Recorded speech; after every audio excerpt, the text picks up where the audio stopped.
C'est toujours une joie de se retrouver ensemble le dimanche matin. Merci aux braves qui ont bravé un peu de verglas. Imaginez 40 jours et 40 nuits de pluie. Hein? Nos rues seraient encore plus endommagées qu'elles le sont déjà. On est reconnaissant d'être au Québec. On est reconnaissant d'être ici à Montréal. Et on a un passage merveilleux ce matin. Je vous invite de tourner dans l'Évangile selon Luc, s'il vous plaît. L'Évangile selon Luc au chapitre 10 et on va lire ensemble les versets à partir du verset 10. On va reprendre où on a laissé la semaine dernière. J'ai réussi à faire le début et je vais, Dieu voulant, terminer ce matin ce merveilleux passage où le commandant, notre commandant ou notre maître nous envoie. Où il envoie ici dans ce passage les 70 disciples, pas les 12, mais les 70. Et par la suite, de façon indirecte, nous envoie nous aussi, nous donne des consignes, une direction pour notre mission. On peut penser à chacun d'entre nous, c'est une question que les gens se posent régulièrement, quelle est la raison d'être? Quelle est ma raison d'être ici-bas sur la terre? Quel est l'objectif de ma vie? Je suis ici pourquoi? Et plusieurs vous répondraient ce matin probablement que la première chose qui te vient en tête, de l'autre côté à l'école du dimanche, on a entendu, c'était clair, le premier objectif de toute chose, c'est de donner la gloire à Dieu, la gloire qui revient à Dieu.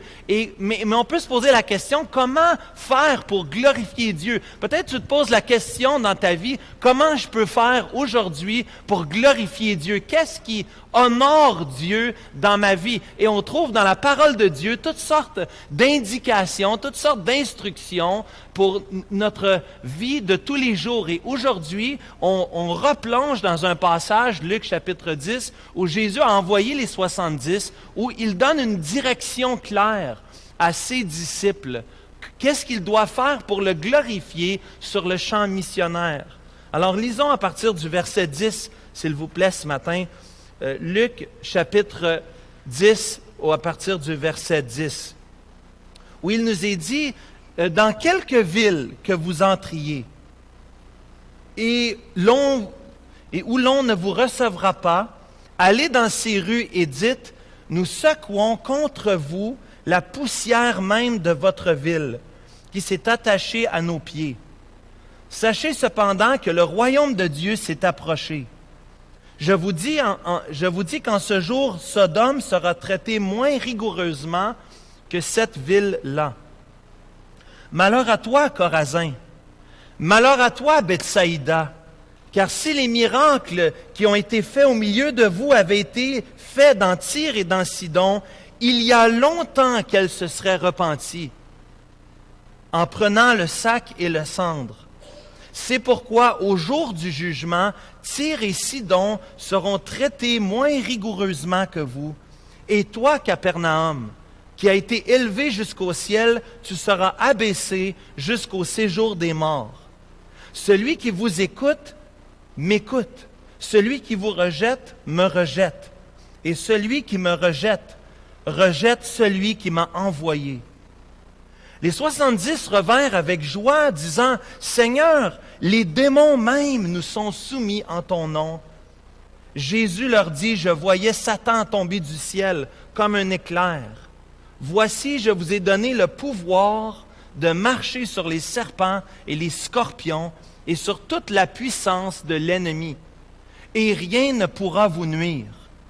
Cependant, ne vous réjouissez pas de ce que les esprits vous sont soumis, mais réjouissez-vous de ce que vos noms sont écrits dans les cieux. » Seigneur Jésus, merci. Merci pour cette portion des Écritures.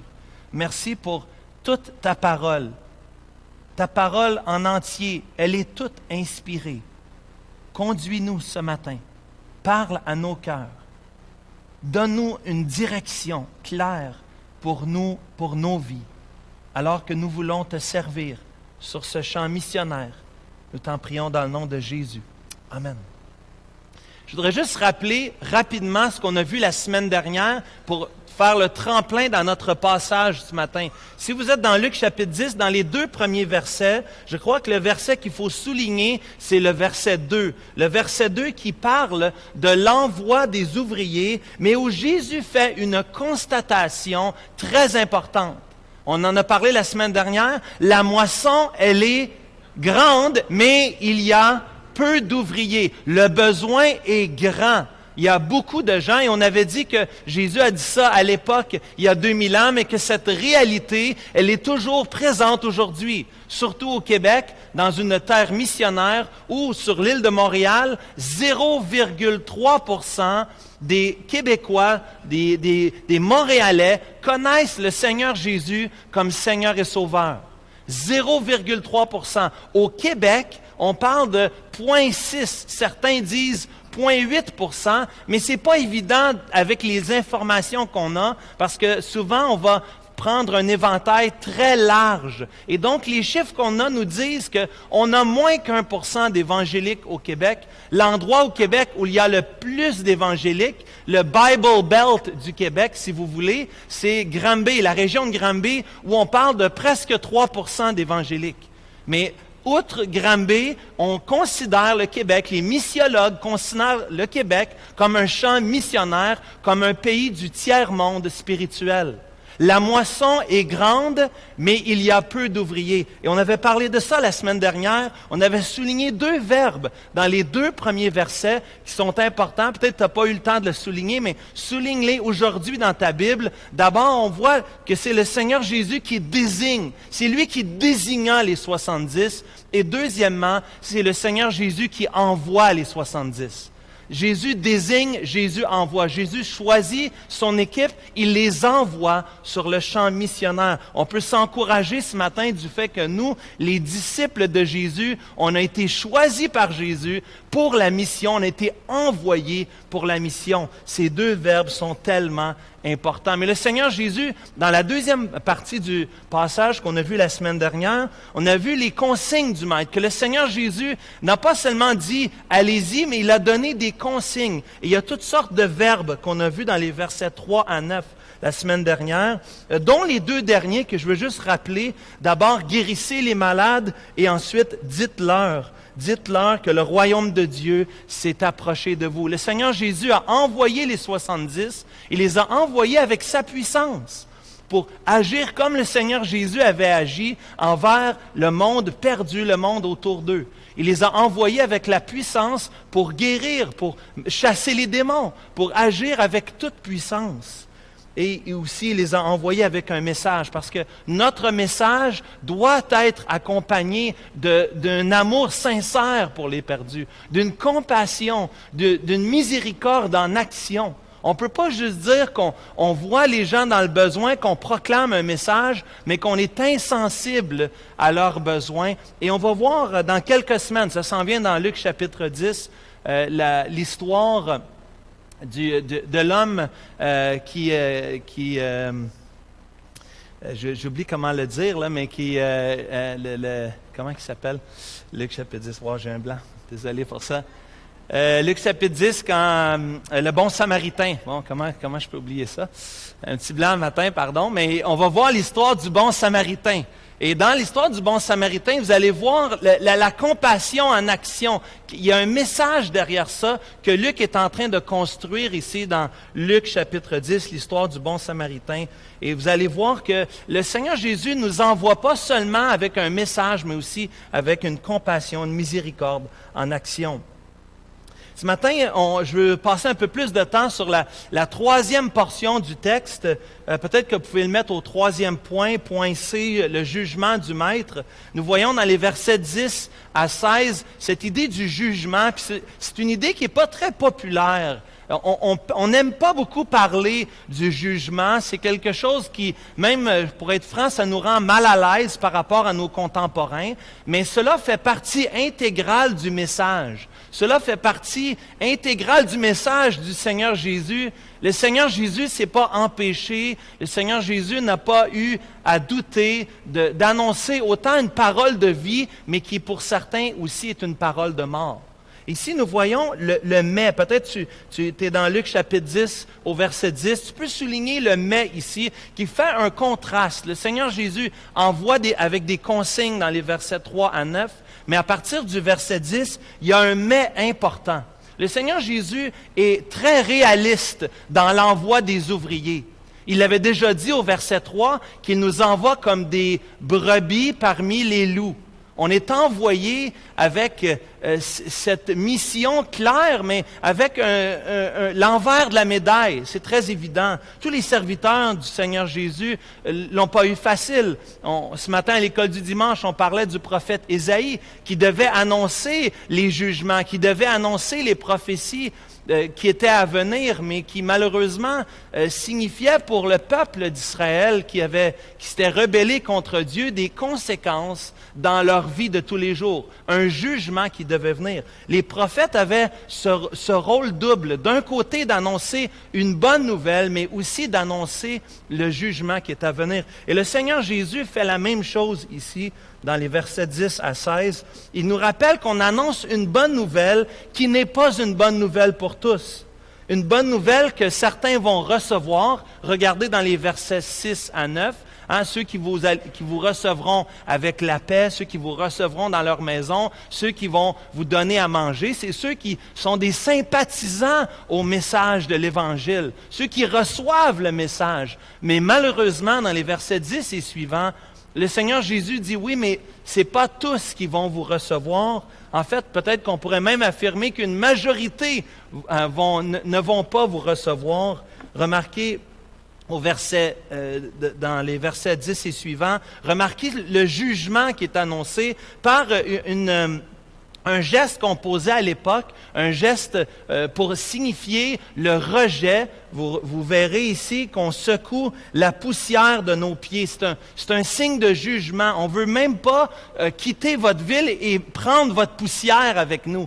La poussière, c'est insignifiant, ça ne vaut rien et c'est inutile, mais tellement qu'on se dissocie de vous, tellement qu'on ne prend pas part à votre ville, à vos œuvres, à cause du rejet, on va même secouer la poussière de nos pieds, on va se dissocier complètement de vous. Et ce n'est pas la seule fois que cela arrive. Dans Acte 13, à partir du verset 51, lorsque Paul, avec Barnabas, sont à Antioche de Pisidie, lorsqu'ils vont rencontrer les gens de la synagogue, lorsqu'ils vont prêcher l'Évangile, mais à la fin du chapitre 13, dans le premier voyage missionnaire, malheureusement, les gens d'Antioche de Pisidie, surtout les femmes de distinction, il nous est dit, des personnes qui avaient de l'argent, du pouvoir, des gens qui étaient frustrés par la mission, parce que l'Évangile nous amène à renoncer à notre ancienne vie. Il y a des conséquences dans la vie, même dans l'économie,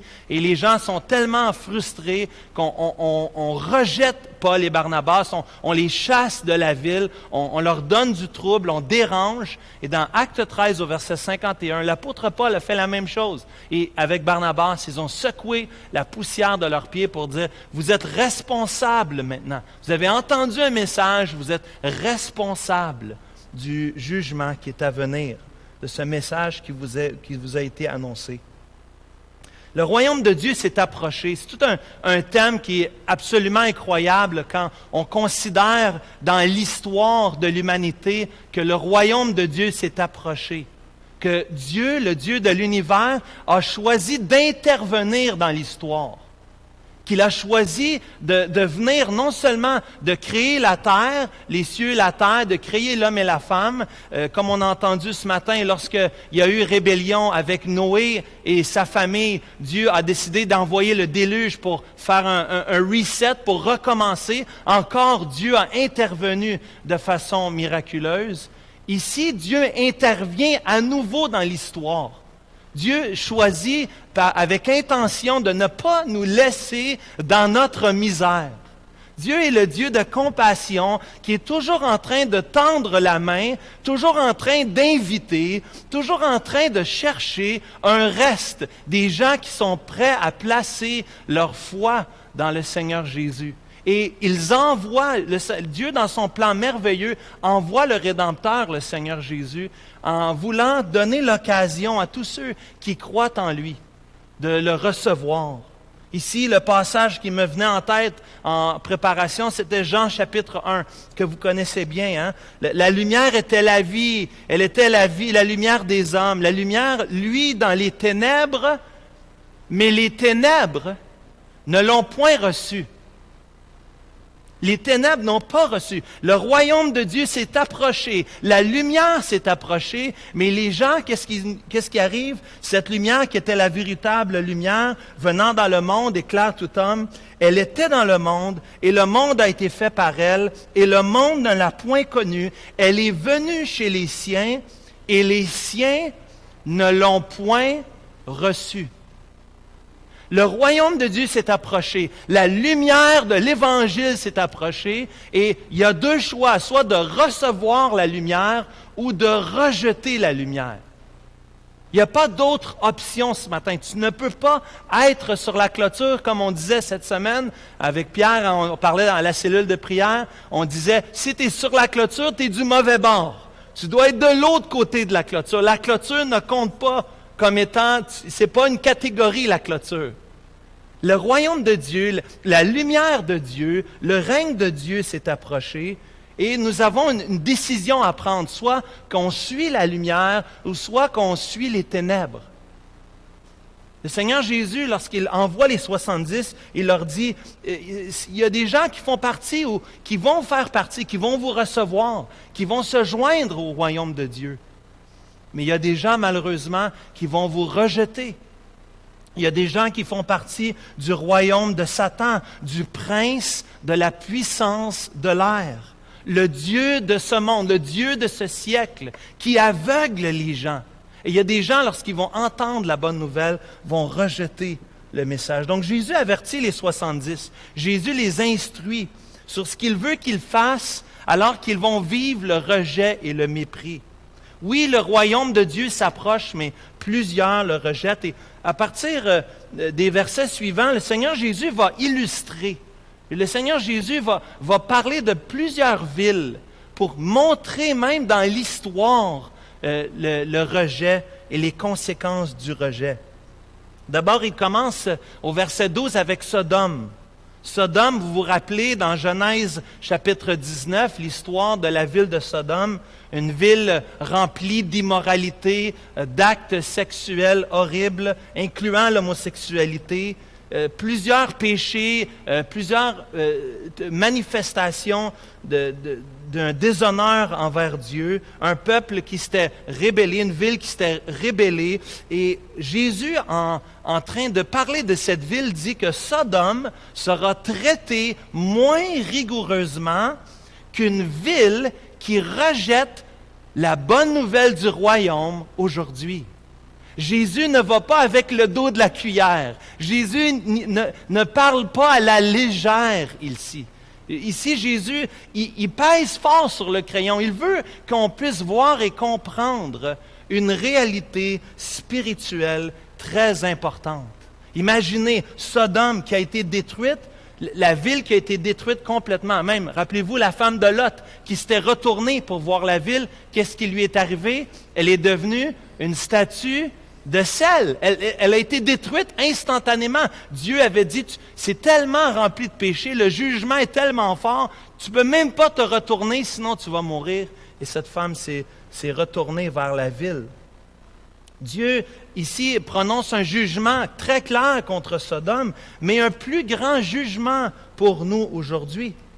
Un plus grand avertissement pour nous. 2 chapitres plus loin, vous êtes dans Luc chapitre 10, regardez dans Luc chapitre 12, au verset 48. Luc chapitre 12, au verset 48. Le Seigneur Jésus donne un principe qui s'applique ici aussi dans Luc chapitre 10.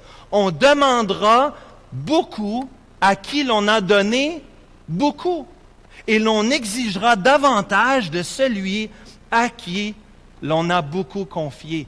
Quelle vérité difficile, même pour chacun d'entre nous. d'être ici aujourd'hui. Celui qui reçoit davantage, et je pense qu'on pourrait le faire l'application à plusieurs niveaux, mais d'abord, restons dans cette application spirituelle. Celui qui a beaucoup reçu sera demandé plus. Les villes qui ont entendu, les gens qui ont entendu parler du royaume de Dieu qui s'est approché, la bonne nouvelle du royaume, du règne de Dieu, la présence du Seigneur Jésus, le Sauveur, le Messie qui avait été annoncé dans l'Ancien Testament, la bonne nouvelle du royaume de Dieu est une nouvelle incroyable, mais aussi terrifiante de l'autre côté, parce que ceux qui entendent ce message et qui le rejettent seront traités plus sévèrement même que la ville de Sodome qui, dans Genèse chapitre 19, a été complètement détruite à cause de son péché. Et le Seigneur Jésus en rajoute. Regardez ici, il parle de Chorazin, de Bethsaïda, des villes de Galilée, des villes qui eux aussi avaient entendu et qui ont rejeté. Jésus avait envoyé les disciples, il les avait envoyés pour annoncer, même Capernaum. Jésus a passé beaucoup de temps à Capernaum. Il a passé une grande partie de son ministère terrestre. Ces villes se sont rébellées, ces villes ont rejeté le message. Et la conséquence du rejet est la condamnation et le jugement de Dieu. Le jugement de Dieu sur eux, un jugement plus sévère, parce que le royaume de Dieu s'est approché, parce que Jésus lui-même était là, et parce que Jésus, ainsi que les 12, ainsi que les 70, ont annoncé clairement l'invitation de se repentir et de placer sa foi dans le Seigneur Jésus. Jésus illustre, imaginez la ville païenne de Tyr et Sidon, qu'on voit dans Isaïe chapitre 23, dans Ézéchiel chapitre 26, jusqu'au chapitre 28. Même Tyr et Sidon, Dieu, imagine-toi, Dieu parle, il dit même Tyr et Sidon, s'ils avaient vu ce que vous avez vu, ce que Chorazin, ce que Bethsaïda, ce que Capernaum a vu, s'ils avaient vu ce que vous avez vu, ils se seraient repentis. Sur la sac et le cendre, c'était une façon visuelle, extérieure de démontrer la repentance intérieure lorsqu'on prenait le sac et le cendre. Cette ville-là se serait repentie s'ils avaient vu ce que vous avez vu. Le contraste est frappant. Jésus veut attirer l'attention aux 70. On doit annoncer un message de vie qui est aussi un message de mort. Et Tyr et Sidon sont moins pires que les villes Bethsaïda, Chorazin, Capernaum. Pourquoi? Parce qu'ils n'ont pas vu les miracles. Ils n'ont pas entendu venant de la bouche directement du Seigneur Jésus ou des 70. Les conséquences sont plus graves pour nous aujourd'hui. Plus nous arrivons de ce côté-ci de la croix, plus le mystère est révélé, le mystère de l'Évangile, de l'Église. Le plan de Dieu est clair pour nous tous. Aujourd'hui, on est invité à se repentir. Le jugement de Dieu est plus sévère pour ceux qui ont vu davantage, qui ont entendu plus. Et prendre un exemple très simple.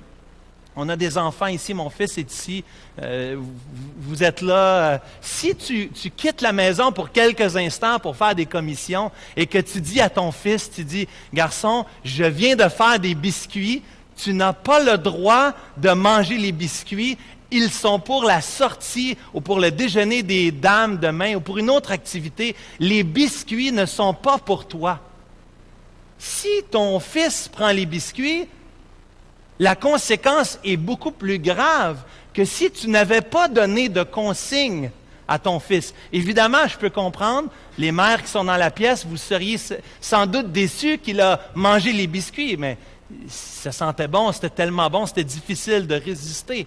Mais vous comprendrez que la conséquence, elle est différente. Si on a donné une consigne claire, la conséquence est plus sévère que si on n'a rien dit. Peut-être que chez vous, il doit demander la permission avant de prendre les biscuits. En tout cas, chez nous, c'est comme ça, parce que sinon, le frigidaire se viderait, on comprend ça. Mais la logique ici, dans la parole de Dieu, celui à qui on avertit ou qu'on donne plus de consignes, c'est normal qu'il est tenu responsable pour plus. Ici, cette réalité se voit dans le texte que nous voyons dans Luc chapitre 10. Les avertissements sont encore plus clairs pour nous. À celui qui est voué un plus grand privilège est aussi tenu une plus grande responsabilité. Et quel avertissement pour chacun d'entre nous aujourd'hui? Quel avertissement pour toi qui es ici aujourd'hui, toi qui entends le royaume de Dieu, qui est ici dans une église où la bonne nouvelle est proclamée aux enfants à l'école du dimanche, de l'autre côté à la louange des enfants, que ce soit en haut au deuxième. Présentement, nos enfants entendent l'Évangile. Le royaume de Dieu, la bonne nouvelle, le Seigneur Jésus qui est venu régner ici-bas sur terre. Nous, frères et sœurs, nous sommes tenus responsables de plus que les autres. Nous avons de plus grandes responsabilités que les autres. Tous sont responsables, tous devront se présenter un jour devant leur Créateur et rendre des comptes, tous. Mais certains qui auront entendu plus, avec plus de clarté, seront tenus d'encore plus responsables. Et ce que je trouve frappant ici, c'est que nous avons ici, dans ce contexte de Luc chapitre 10, le contexte des confirmations miraculeuses. Les 12 dans Luc chapitre 9, les 70 dans Luc chapitre 10 sont envoyés avec la puissance du Seigneur Jésus. Ils opèrent même des miracles et des prodiges. Et pourtant, est-ce que les gens reçoivent davantage la bonne nouvelle de l'Évangile? Est-ce que les gens reçoivent le royaume de Dieu? Bien oui, si on faisait des miracles, certains nous disent cela, si on faisait plus de miracles, si les gens pouvaient voir la guérison de Dieu manifestée, visuelle, il y aurait plus de gens qui se convertiraient. C'est faux. C'est faux. Jésus même, le Seigneur Jésus lui-même, combien y avait-il de témoins de la résurrection? Il y avait 500 témoins. Combien y avait-il dans la chambre haute? Dans Actes chapitre 1, il y avait 120. Le Seigneur Jésus, les deux plus grands groupes qu'il a jamais assemblés, c'est 500 et 120. Avec les miracles, avec la meilleure prédication, la prédication du Seigneur Jésus lui-même. Il n'y avait pas des milliers, on ne remplissait pas les stades. Même le Seigneur Jésus n'a pas pu voir, même avec les miracles, les 70 qui se réjouissent, on va voir ça dans un instant, de voir que même les démons leur seront soumis, de voir des gens guéris, de voir l'œuvre de Dieu.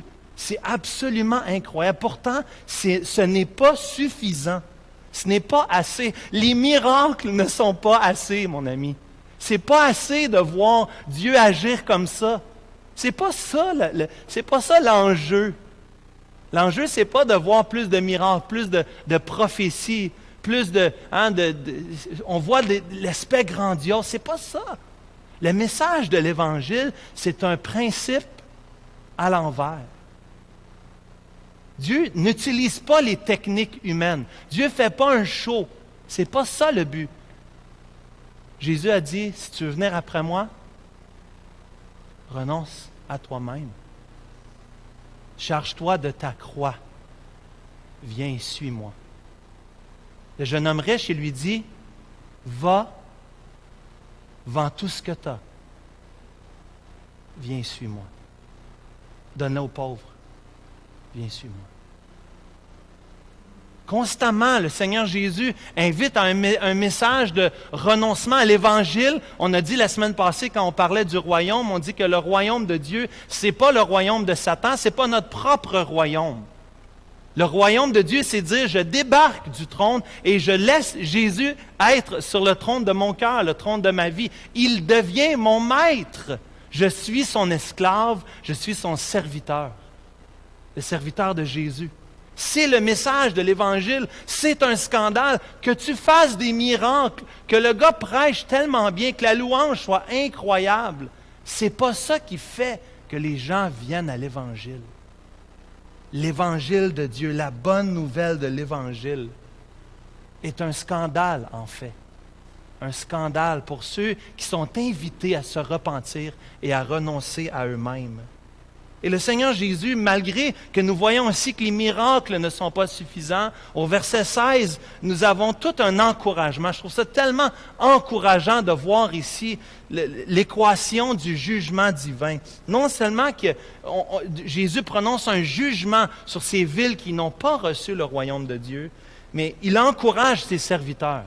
Il nous encourage. Il dit, « Celui qui vous écoute, m'écoute. » Ça, c'est les versets 6 à 9. Mais celui qui me rejette, celui qui vous rejette, me rejette. Ça, c'est à partir du verset 10 jusqu'au verset 15. Et celui qui me rejette, rejette celui qui m'a envoyé. Et c'est donc vrai dans ma vie, je suis convaincu que c'est le cas dans votre vie, qu'on prend personnel lorsque quelqu'un rejette l'Évangile.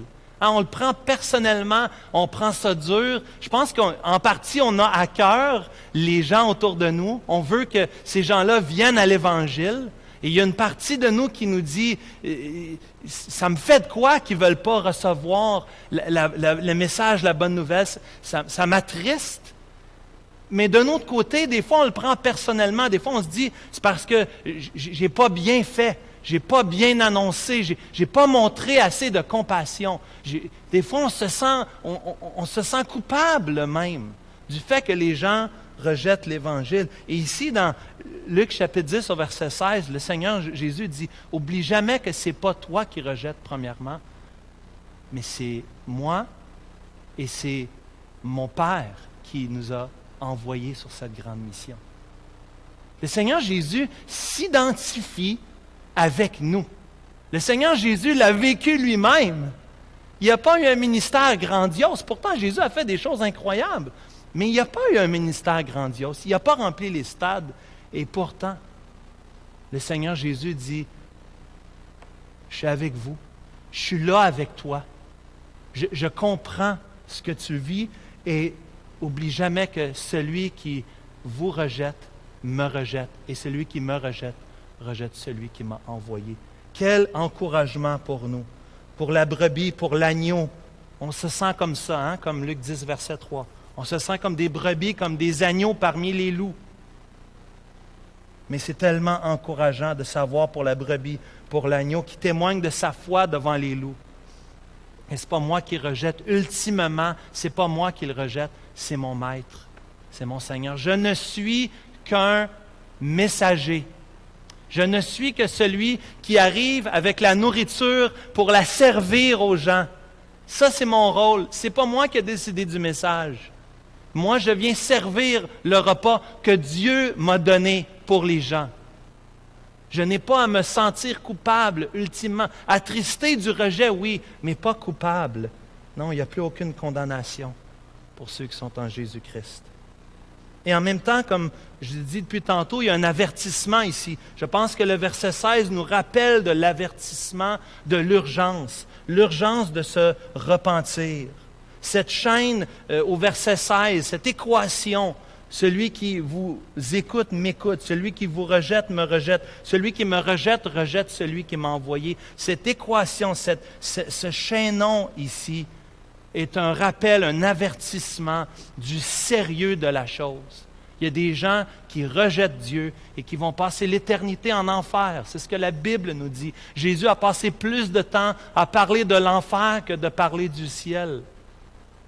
Parce que c'est une réalité, elle est là. Et plutôt que d'agir comme Sodome, soyons plutôt comme Ninive, n'est-ce pas? Ninive, qui, lorsque le serviteur Jonas, qui était même récalcitrant de se rendre à Ninive pour annoncer la bonne nouvelle, la ville de Ninive s'est repentie. La ville de Ninive, placée devant le jugement, s'est repentie à la grande surprise de Jonas. Le prophète, un prophète un peu tout croche, qui ne faisait même pas les choses avec la bonne attitude, qui voulait, c'est pour ça qu'il s'est ramassé dans le poisson, parce qu'il n'a pas été où est-ce que Dieu voulait qu'il aille. Mais Dieu l'a envoyé quand même. Et même avec un mauvais prophète, si on veut, Dieu s'est servi de ce prophète et de sa parole et de ce jugement qui était à venir comme une occasion d'inviter les gens de Ninive à se repentir. Et savez-vous quoi? Ils se sont repentis. Incroyable. Moi, ça m'encourage. D'un côté, je vois le désespoir, le danger, l'avertissement de ceux qui se perdent. Mais d'un autre côté, je me dis, même les plus rebelles peuvent se repentir. Il n'est pas trop tard, même notre propre faiblesse, même quand on se sent inadéquat. Dieu peut se servir de ça pour apporter des gens à la repentance. Quelle invitation aujourd'hui! Quelle invitation aujourd'hui! Le royaume de Dieu s'est approché. Est-ce que tu crois ça? Est-ce que tu crois que le royaume de Dieu s'est approché de nous? Et qu'est-ce que tu fais aujourd'hui, toi, personnellement, avec cette invitation de te joindre au royaume de Dieu, de te joindre dans la famille de Dieu? Qu'est-ce que tu fais de cette invitation? Il y a pour toi 2 issues seulement, soit la repentance et la foi, et la joie à la vie éternelle, ou la condamnation éternelle, le jugement, l'enfer. Aujourd'hui, on est là à entendre ce message et on sera tenu responsable de ce qu'on entend aujourd'hui. Mais deuxièmement, une deuxième application aujourd'hui, je crois, pour chacun d'entre nous, c'est un plus grand fardeau pour ceux qui sont perdus. À toutes les fois que j'entends parler du jugement, la réaction n'est pas de m'endurcir puis de dire « Ah, tu vois, ils ont choisi ça, tant pis pour eux. » Non, le Seigneur veut qu'on ait grande compassion pour ceux qui se perdent. Le Seigneur veut que dans ton cœur, dans mon cœur, on soit touché et bouleversé et voire même dérangé de voir des gens qui se perdent, de réaliser le sérieux de la chose. Et comme je disais la semaine dernière à la réunion annuelle, j'ai l'impression que cela fait partie d'un grand défi pour nous à l'Église Emmanuel. Peut-être d'autres églises aussi, mais parlons de chez nous. Je crois qu'un passage comme celui-ci doit nous rappeler l'importance d'évangéliser, d'annoncer la bonne nouvelle de Jésus-Christ. Et comme je disais la semaine dernière, j'ai l'impression des fois qu'on a travaillé beaucoup à l'intérieur de nos 4 murs et qu'on a perdu la sensibilité, le fardeau pour ceux de l'extérieur. On est devenu un peu insensible et on a besoin de lire des passages comme celui-ci ou comme dans Luc chapitre 16, l'homme riche avec Lazare. Quand tu lis ce récit de l'homme riche qui dit « Si tu peux envoyer quelqu'un envers mes frères afin qu'ils se repentent, pour pas qu'ils se ramassent avec moi ici dans le séjour des morts. » Et quelle est la réponse? Par Abraham, il dit « Ils ont Moïse et les prophètes. » Ils l'ont. La bonne nouvelle, le royaume de Dieu s'est approché. Elle est là pour nous. Elle est là pour nous afin d'annoncer la bonne nouvelle du Seigneur Jésus. Et une question peut-être que vous vous posez ce matin, vous vous dites, « Ouais, mais Nick, comment on fait pour parler du jugement? Comment on fait pour parler de ça? » Puis, je n'ai pas de réponse facile pour vous, je n'ai pas de solution, je n'ai pas de pilule magique. Moi, je trouve ça difficile de dire à des gars que j'aime, que je joue au hockey avec eux à toutes les semaines, je trouve ça difficile de leur même parler du péché. On parlait de cette semaine, je leur disais que je m'étais gardé pour ma femme. On a parlé de ça pour notre mariage, Zach avec Esme. Que le Seigneur vous aide à vous garder jusqu'au 22 juin. Puis j'ai dit, on s'était gardé l'un pour l'autre. On n'est pas allé vers d'autres personnes. Puis je leur expliquais le contexte. Et pour eux, c'était complètement... Ils m'ont dit, ça veut dire que tu ne voulais pas vivre dans le péché, tu comprends? Juste parler de ça, là, ils sont 4-5 à me regarder, à me poser des questions. Vous savez, des gars, comment ça peut être. On avait du plaisir, mais en même temps, il y avait du sérieux, vous comprenez? C'est toujours ça. Comment on fait pour parler du péché aujourd'hui? Comment on fait pour parler de la conséquence ultime du péché? De la mort éternelle.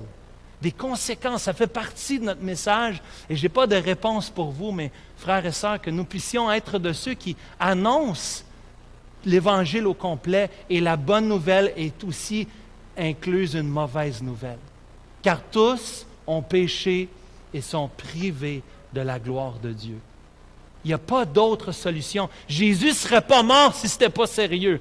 Jésus ne serait pas mort sur une croix crucifiée si ce n'était pas une question de vie ou de mort. C'est une question de vie ou de mort et que le Seigneur puisse nous aider dans l'annonce de l'Évangile, dans notre monde, dans notre contexte aujourd'hui. Mais après avoir obéi au Maître, regardez dans les versets 17 à 20 rapidement, la joie des envoyés du Maître. Le quatrième point, le point D si vous voulez, la joie des envoyés du Maître. Et ici, ils ont une grande joie. Il y a une joie dans l'obéissance, mes frères, mes sœurs. Il y a une joie. Quand tu fais ce que tu devais faire, même si ce n'était pas facile, même si on est comme des brebis parmi les loups, même s'il y a des gens qui nous rejettent, il y a une joie dans l'obéissance. Les 70 ont expérimenté la joie de l'obéissance, la joie de faire ce que Dieu nous a demandé. Et bien sûr, il y a de la joie dans les fruits, n'est-ce pas? Les fruits du ministère, c'est un grand sujet de joie. À chaque fois, Benoît et moi, on voit une personne qui se donne au Seigneur Jésus. À toutes les fois qu'on voit un cours de baptême, quand on parlait des 11 personnes, hein, Benoît, des 11 qui sont dans un cours de baptême présentement, des 13 personnes qui sont dans un cours de membre ou dans un processus, du moins pour devenir membre. Ça réjouit notre cœur, c'est sûr. Il y a des fruits. Quand François nous rappelle, « Seigneur, donne-moi une âme », quand on fait cette prière et que le Seigneur nous donne une âme, cette histoire où le 31 décembre, n'est-ce pas, le Seigneur t'avait donné cette âme-là. François avait demandé, avait prié que le Seigneur lui donne une âme avant la fin de l'année. Et le 31 décembre, il a conduit une âme à Christ. Gloire à Dieu. Quelle joie de voir quelqu'un qui passe de la mort à la vie. Quelle joie de voir un pécheur qui se repent. Quelle joie de voir nos enfants qui sont là, qui veulent, hein, qui ont manqué l'histoire, puis qui disent, peux-tu me dire, j'ai manqué ce matin l'école du dimanche ou le club des voyageurs. Comment ça a été? Je veux savoir nos enfants qui commencent à démontrer de l'intérêt et qui sont ouverts à l'Évangile, qui reçoivent l'Évangile. Wow! Des grands sujets de joie. Ici, il nous parle des démons qui leur sont soumis, des guérisons, des conversions. Lorsqu'on sert le Seigneur, lorsqu'on annonce l'Évangile, lorsqu'on enseigne, quelle joie de voir l'œuvre de Dieu. Que Dieu se sert de nous. Tu es au travail et tu as la joie de conduire quelqu'un au Seigneur. Tu es à l'école, tu peux amener quelqu'un, tu invites quelqu'un. Hey, il a même décidé de venir visiter l'Église. Déjà, c'est quasiment une fête, hein, quand quelqu'un vient, un voisin, un contact. On est tellement content de voir l'œuvre de Dieu qui s'opère dans la vie des gens. Et cela est possible ici parce que le Seigneur Jésus nous donne sa puissance. On ne peut jamais oublier, on ne peut jamais penser que ça vient de nous. Non, c'est le Seigneur Jésus ici qui a envoyé les 70 et qui leur a donné son esprit afin que l'esprit de Christ agisse au travers les 70, au travers les serviteurs. Ils ont marché sur les serpents, les scorpions. Ils avaient la puissance, le pouvoir sur l'ennemi. Rien, imaginez ce que Jésus dit, rien ne pourra vous nuire. Wow! Quel envoi, quel message! Mais Jésus, dans les versets 17 à 20, leur dit, il y a quelque chose de plus grand encore que le ministère. Il y a quelque chose de plus important, de plus joyeux que de faire des choses pour Dieu. C'est une grande bénédiction de le servir. Je vous encourage de le servir, de vous donner, de se donner au Seigneur. Plus on sert le Seigneur, c'est sûr qu'on a de grandes bénédictions et beaucoup de joie. Mais il y a encore plus. Le Seigneur Jésus dit, il y a meilleur encore que ça. Au verset 20, la vraie joie. La vraie joie. La joie qui nous comble, ce n'est pas les fruits du ministère que nous faisons.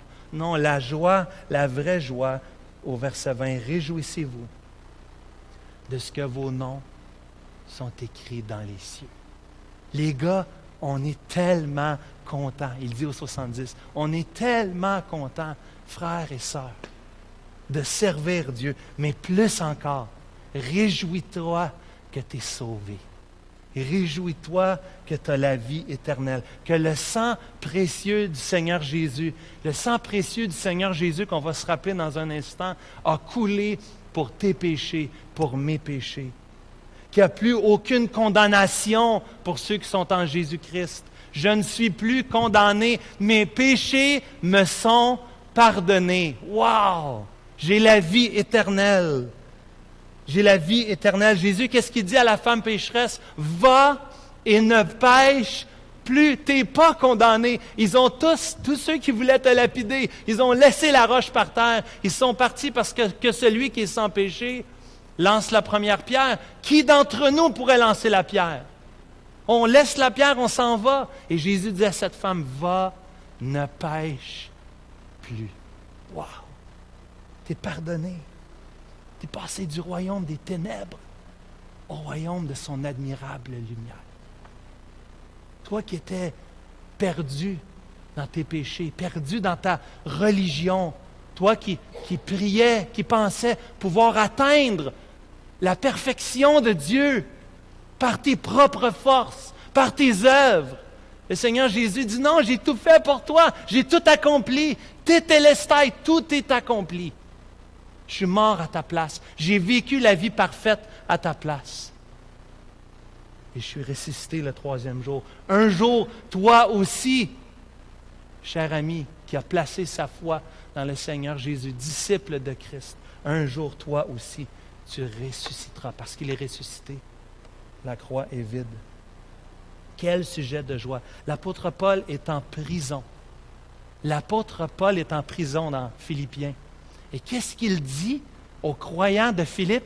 Il leur dit, réjouissez-vous toujours dans le Seigneur. Je le répète, réjouissez-vous. C'est un commandement de se réjouir. Comment ça fonctionne? Comment il peut dire ça? Parce que sa joie n'est pas dans les circonstances, c'est pas le ministère ou les fruits ou comment ça va dans ma vie. Non. La joie se trouve dans le Seigneur, dans l'œuvre accomplie de Christ à la croix du Calvaire pour moi. Ma joie est là. Paul il dit, le secret, c'est le contentement. J'ai appris à être content dans l'état où je me trouve. Donc, l'état n'affecte pas son contentement ni sa joie. Je puis tout, il dit au verset 13, par celui qui me fortifie. C'est Christ qui vit en moi, qui fait l'œuvre. La joie des 70, Jésus leur dit, c'est au-delà même des circonstances. Là, vous êtes contents parce que les démons vous sont soumis, vous faites de grandes choses. Mais votre joie, ultimement, ma plus grande joie, c'est que le Seigneur Jésus, son sang coulé pour mes péchés.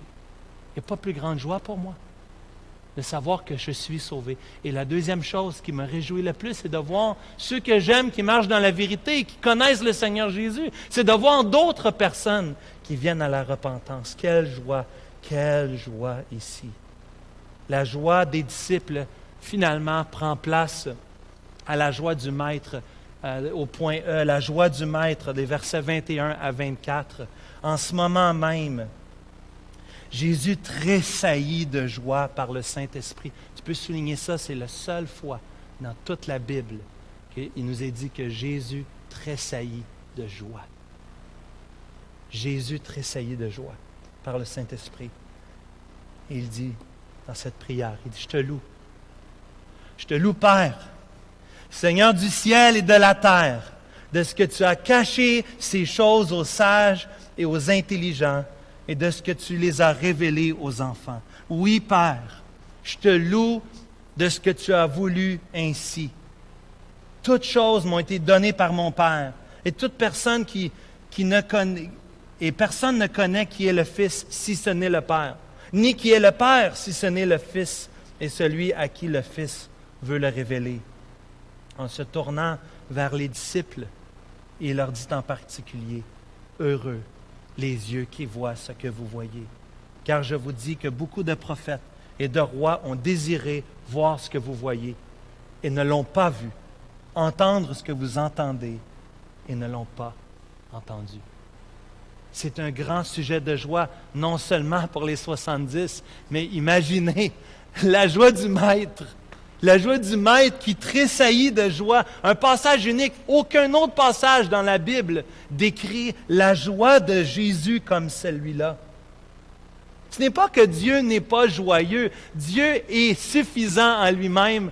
Dieu, dans son immuabilité, Dieu ne change pas. Dieu est toujours joyeux. Dieu est toujours bien. C'est pas vrai que Dieu avait besoin de nous. Dieu n'a pas besoin de personne. Dieu est Dieu. Dieu est toujours dans la joie. Il le sera éternellement. Il a été dans l'éternité passée, il le sera dans l'éternité future. Cela vient de sa nature même. Malgré que le Seigneur Jésus n'a pas eu un ministère facile, qu'il n'a pas eu les grands succès qui remplissent les stades, que plusieurs l'ont rejeté. Même Ésaïe nous dit que c'est un homme de douleur, habitué à la souffrance. Mais le Seigneur Jésus est quand même le Dieu de joie. Le Dieu de joie. Le Dieu qui nous permet de voir dans ce passage une fenêtre dans la Trinité. Vous voyez la Trinité ici, à partir du verset 21? Le Dieu trinitaire, qui lui-même est suffisant et joyeux. Et la joie du Fils ici, une joie particulière dans les circonstances. Une joie du fait qu'il y a cette relation entre le Père et le Fils et le Saint-Esprit.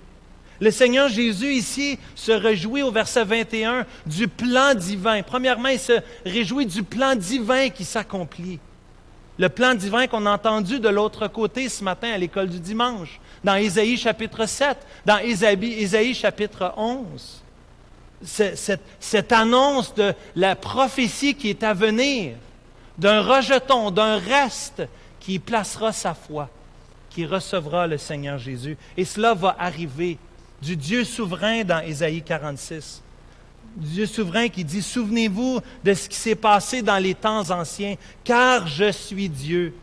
Il n'y a point d'autre. Je suis Dieu, nul n'est semblable à moi. J'annonce dès le commencement ce qui doit arriver, et longtemps d'avance, et ce qui n'est pas encore accompli. Je dis, mes arrêts subsisteront, et j'exécuterai toute ma volonté. C'est moi qui appelle de l'Orient un oiseau de proie, d'une terre lointaine un homme pour accomplir mes desseins. Je l'ai dit, et je le réaliserai. Je l'ai conçu, et je l'exécuterai. » Ésaïe chapitre 46, les versets 8 à 11. Le Seigneur est souverain. Et Jésus se réjouit du fait que le Père a un plan depuis toute éternité qui se réalise. Il se réjouit, le Seigneur Jésus, dans le plan du Père, dans le plan parfait du Père, même si le plan parfait du Père l'amène lui-même à donner sa vie sur la croix. Il se réjouit du plan du Père. Mon frère, ma sœur, c'est difficile. Des fois, il nous arrive des épreuves. On a perdu des êtres chers. On a vécu des circonstances injustes dans nos vies. On a été avec des gens qui nous ont rejetés, ainsi que notre message. Et ça a été difficile. On n'est pas en train de dire que c'est facile. On dit oui, c'est difficile. Mais on peut se réjouir du plan éternel de Dieu qui s'exécute d'après sa souveraineté, d'après sa bonté, d'après sa préscience, d'après sa sagesse, d'après l'éternité de ce Dieu qui sait ce qui est bon pour nous. Oui, je te loue de ton Père, que c'est toi, Père, de ce que c'est toi qui l'as voulu ainsi. Et c'est tout un modèle pour nos prières. Lorsque tu pries, mon frère, ma soeur, tu peux louer Dieu. Seigneur, je te loue que tu es à l'œuvre. Je ne comprends pas, mais tu es à l'œuvre. Je te loue de ton plan éternel. Je te loue que tu as voulu ça, Seigneur. Tu as voulu les principes à l'envers. Regardez au verset 21, il n'a pas voulu les sages. Il n'a pas voulu les intelligents. Ce n'est pas vraiment flatteur pour nous, hein? Pour nous, les disciples de Jésus. C'est pas ça qu'il a voulu. Il n'a pas trouvé en nous, il t'a pas regardé et dit « Hey, toi, tu es vraiment intelligent, je veux t'avoir dans mon équipe. » C'est pas ça. C'est le contraire. On est comme des enfants, des petits-enfants qui ont besoin de tout, qui pleurent pour tout, qui chiolent pour tout, qui sont cute, mais quand même, hein? Qui, pour un temps, du moins, sont très difficiles, hein? Ils ont besoin de tout. Il faut les aider à s'habiller, il faut les nourrir, il faut les laver, il faut les amener aux toilettes, changer les couches. Vous comprenez? C'est ça l'idée, hein? Des enfants, c'est l'idée des petits-enfants qui sont très vulnérables. Dieu, dans son plan merveilleux, a choisi un plan qui est des principes à l'envers. Dieu ne t'a pas choisi, ne m'a pas choisi. Il n'a certainement pas choisi les Juifs. Son peuple choisi, ils ne sont pas choisis parce qu'ils sont plus beaux, ni parce qu'ils sont plus fins, ni parce qu'ils sont plus obéissants ou meilleurs. Certainement pas. Dieu a dévolu son amour un peuple, les Juifs, à cause de lui, à cause de moi. Il nous a choisis, il t'a choisi ce matin. Ce n'est pas parce que tu le méritais, mais il t'a choisi parce qu'il t'aime. Puis Jésus se réjouit de ça. Jésus se réjouit de ce plan-là. Se réjouit du fait qu'on n'est pas des personnes extraordinaires, mais que Dieu se glorifie dans notre faiblesse. Que Dieu nous utilise, que Dieu nous sauve. Il se réjouit dans son œuvre. Regardez rapidement au verset 22. Le Seigneur se réjouit dans son œuvre de cette communion. Regarde qu'est-ce qui réjouit Jésus. La communion intime avec le Père. On a tellement les perspectives opposées. On veut faire beaucoup. Mais rappelez-vous ce que mon ami Stéphane me disait, Nick, tu es tellement occupé pour servir Dieu que tu ne passes pas de temps avec Dieu. Tu es comme Pierre. Tu es occupé, tu parles beaucoup, mais prends du temps, ta communion avec le Seigneur. Stéphane me disait, Nicolas, c'est tellement important de faire ça. Hey, quel ami qui te dit des choses comme ça, hein? Oh, tu avales de travers, mais c'est bon. On a besoin de ça. Jésus se réjouit ici de sa communion, de cette relation intime avec le Père. C'est ce qu'il dit aux disciples. Imaginez cette relation intime entre moi et le Père et avec vous les élus, avec vous qui avez été choisis selon les desseins de l'Éternel. Et finalement, il regarde aux disciples au verset 23 et 24 et il dit... vous êtes heureux vous aussi. Jésus se réjouit de voir les disciples réjouis. C'est merveilleux que le Dieu qu'on a est tellement altruiste qu'il nous inclut dans sa joie et dans sa bénédiction. Lisez la prière du Seigneur Jésus dans Jean chapitre 17, c'est ça qu'on voit. On voit cette intimité entre le Père, mais aussi ce désir de voir ceux qu'il a envoyés, qui vivent, que les gens vivent, ses disciples, la communion. Hein? Comme moi et le Père, nous sommes un. Je veux que vous soyez un avec nous. Quelle invitation. Tu es invité aujourd'hui à faire partie de la joie de Dieu dans la communion éternelle. Tu es invité de participer à l'amour trinitaire. Dieu, Père, Fils, Saint-Esprit, qui agissent, qui sont à l'œuvre. Tu es invité aujourd'hui de te réjouir, toi aussi, du fait que ton Dieu est joyeux, qu'il est complet et qu'il se réjouit même du fait que tu fais partie de sa famille. Quel Dieu qu'on a, quelle position choyée nous avons. Quelle bénédiction, versets 23 et 24, qu'on peut entendre ces choses, qu'on peut voir ces choses, qu'on vit de ce côté-ci de la croix, qu'on est après la croix, puis qu'on a encore plus de révélations pour nous. Oui, pour ceux qui sont autour de nous, qui rejettent, c'est tout un sujet de tristesse. De penser qu'eux, ils ont une plus grande révélation puis qu'ils reçoivent. Mais pour nous, qui recevons ce message, cette révélation, c'est tellement un sujet de joie. C'est tellement une bénédiction. Puis c'est pour ça que j'aimerais inviter Mathieu et l'équipe de louange, s'il vous plaît, parce qu'on va prendre le repas du Seigneur aujourd'hui et on va en voir en tête. C'est un sujet de joie pour nous. C'est un sujet de joie pour nous. Oui, il y a un côté triste quand on pense qu'à cause de nos péchés, Jésus a été cloué sur la croix, son corps a été brisé, son sang a été versé. Il y a quelque chose qui nous chagrine dans notre péché. Oui, c'est vrai. Mais en même temps, il y a un sujet de joie pour nous. La mort de Christ, c'est ce qui m'a donné la vie. C'était le plan de Dieu, un plan fou. Aucun roi ferait ce que Jésus a fait. Aucun roi. On ne connaît aucun roi sur la terre qui a accepté de prendre la condamnation de ses sujets. Il n'y a aucun roi comme ça. Seulement le Seigneur Jésus. Seulement Dieu dans son plan éternel. Ce n'est pas un plan B. Jésus n'est pas venu sur la terre mourir parce que, il est arrivé un problème avec Adam et Ève. La programmation n'était pas bonne. Hein? On a mal codé. Il est arrivé un petit glitch, un petit problème. On passe au plan B. C'était jamais le plan B. Dieu savait. Dieu savait et Dieu voulait. Dieu a permis ce péché-là et Dieu voulait envoyer son Fils pour mourir pour des pécheurs. Parce qu'il voulait se glorifier. Là où le péché abonde, la grâce a surabondé. Ce matin, prends le repas du Seigneur. Prends le repas du Seigneur, toi qui es un disciple de Jésus, un croyant, quelqu'un qui aime le Seigneur Jésus, quelqu'un qui veut vivre pour Jésus. Prends le repas du Seigneur en te disant « Merci Seigneur pour ta grâce. Merci que tu es venu mourir pour moi. Merci que ton plan, c'était de m'inclure. Tu m'as sauvé. Tu t'es donné pour moi. Et toi qui ne connais pas le Seigneur Jésus ce matin, prends pas ce repas. Fais-le pas tout de suite. On voudrait te rencontrer après, prendre du temps avec toi, t'expliquer davantage la bonne nouvelle du Seigneur Jésus, afin que toi aussi tu puisses te joindre dans cette famille et qu'un jour toi aussi tu puisses prendre le repas, ce mémorial, ce rappel du Seigneur Jésus qui a donné sa vie pour nous. Chantons ensemble. Levons-nous s'il vous plaît.